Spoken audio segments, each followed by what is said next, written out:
सत्साए बंदी छोड़ सदगुरु रामपाल जी महाराज की जय हो। जैसा कि आज की वीडियो में हम उस रहस्य को उजागर करेंगे जो भगवान विष्णु के जितने भी अवतार हैं, क्या वो उनके अवतार लेने के पीछे कोई और कारण है? क्या भगवान विष्णु अपनी स्वेच्छा इच्छा से ही धरती पर अवतार लेते हैं?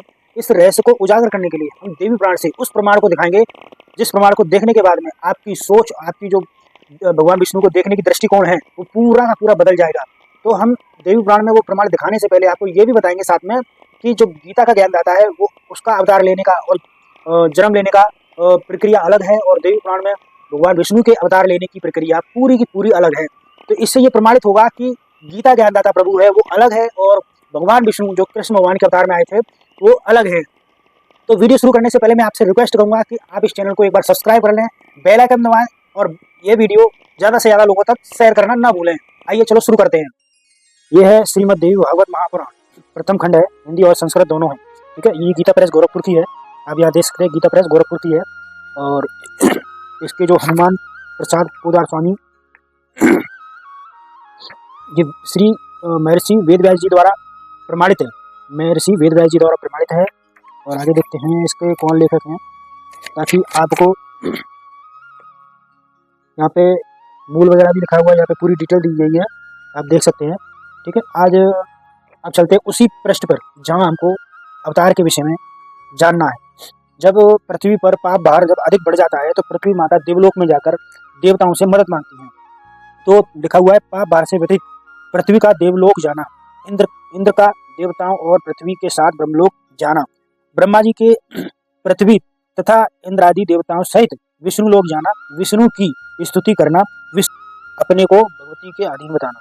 जी बोले कि हे राजन सुनिए, अब मैं श्री कृष्ण के महान चरित्र, उनके अवतारों के कारण और भगवती के अद्भुत चरित्र का वर्णन करता हूँ।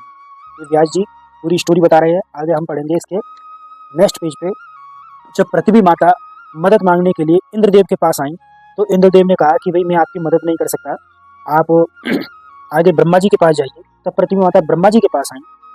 ब्रह्मा जी ने भी मना कर दिया, तो ब्रह्मा जी ने कहा कि चलो हम भगवान विष्णु के पास चलते हैं, भगवान विष्णु हमारी पूरी मदद करेंगे। तो भगवान विष्णु के पास आने के बाद में भगवान विष्णु क्या कहते हैं अपने अवतार के विषय में।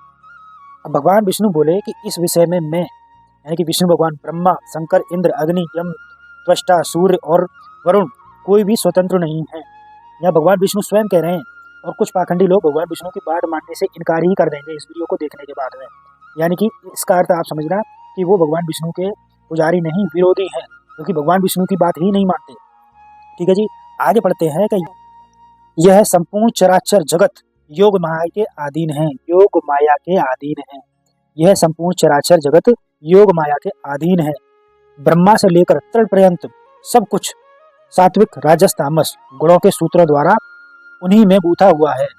हे सुव्रत, वे हितकारिणी भगवती सर्वप्रथम स्वेच्छा पूर्वक जैसा करना चाहती हैं वैसा ही करती हैं। हम लोग भी सदा उनके ही अधीन रहते हैं। अब आप लोग स्वयं अपनी बुद्धि से विचार करें, यदि मैं स्वतंत्र होता तो महासमुद्र में मत्स्य और कच्छपधारी क्यों बनता? तिर्यक योनि में कौन सा सुख, कौन सा भोग प्राप्त होता है?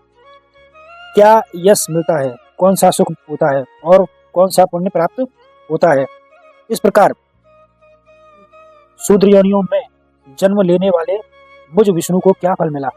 यदि मैं स्वतंत्र होता तो शुकर, नृसिंह और वामन क्यों बनता? इसी प्रकार हे पितामह, मैं जमदग्नि पुत्र परशुराम के रूप में उत्पन्न क्यों हुआ?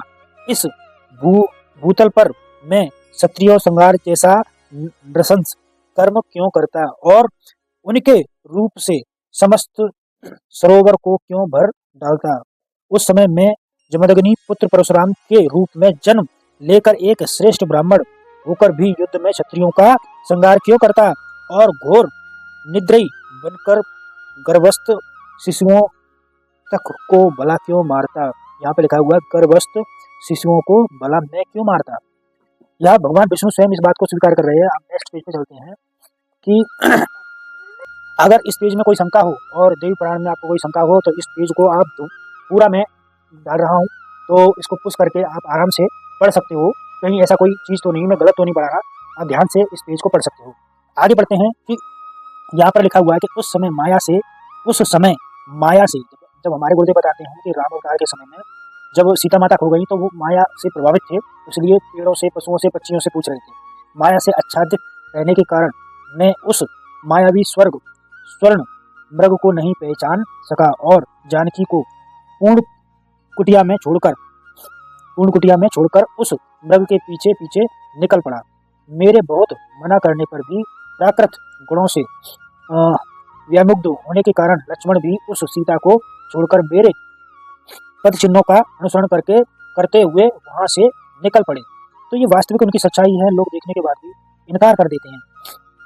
तब दुखों से व्याकुल होकर मैं वन वन भटकता हुआ रोता रहा और अपना कार्य सिद्ध करने के लिए मैंने सुग्रीव से मित्रता की। मैंने अन्यायपूर्वक वाली को, यहाँ पे स्पष्ट लिखा हुआ है कि वो स्वयं स्वीकार कर रहे हैं कि उन्होंने अन्यायपूर्वक वाली का वध किया था, उसे शाप से मुक्ति दिलाई और उसके बाद वानरों को अपना सहायक बनाकर लंका की ओर प्रस्थान किया।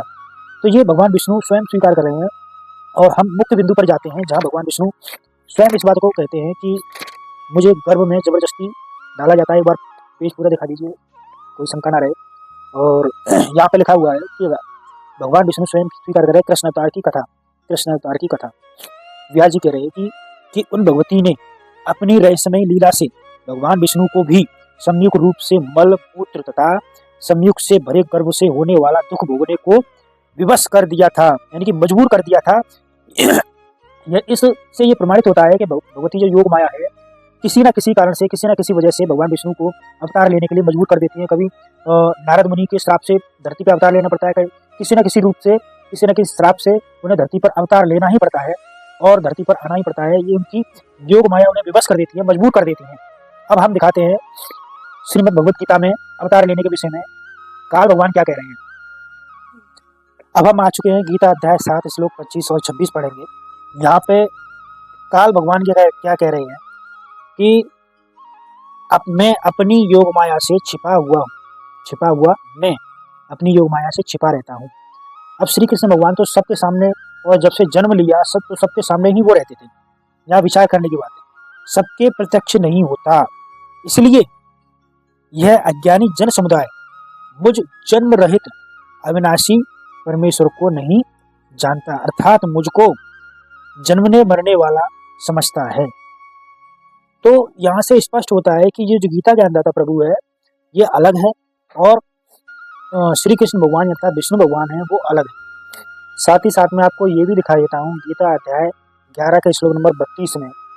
यहाँ पर गीता ज्ञानदाता बोलने वाले ने अपना नाम क्या बताया। जब अर्जुन ने उनसे पूछा कि आप कौन हो, मैं आपको विशेष रूप से जानना चाहता हूँ, तो यहाँ भगवान बोले कि मैं लोगों का नाश करने वाला बड़ा हुआ महाकाल हूँ। यानी कि वो स्वयं अपनी जानकारी, अपना नाम स्वयं, और साथ ही में ये बताया कि मैं इस समय इन लोगों को नष्ट करने के लिए प्रवृत्त हुआ हूँ।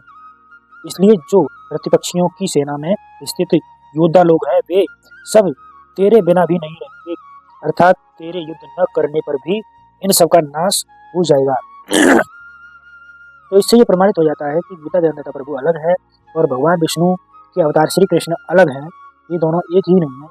भगवान विष्णु कृष्ण के अवतार में कृष्ण जी के शरीर में प्रवेश करके काल भगवान ने जो गीता का ज्ञान पूरा दिया था, जो आज वर्तमान में संत रामपाल जी महाराज बता रहे हैं। बस अगर ये जानकारी आपको अच्छी लगी है तो वीडियो को व्हाट्सएप पर शेयर करना और अपने मित्रों को बताना कि भगवान विष्णु का अवतार इस प्रकार होता है। वास्तविक जो सच्चाई है वो ये है। और ऐसे ही आगे और वीडियो देखने के लिए हमारे चैनल को सब्सक्राइब करें और चैनल के बेल आइकन को, घंटे को दबाना ना भूलें और लाइक करें, कमेंट करके जरूर बताना कि ये जानकारी आपको कैसी लगी। तो साहिब बंदी छोड़ सदगुरु रामपाल जी महाराज की जय हो।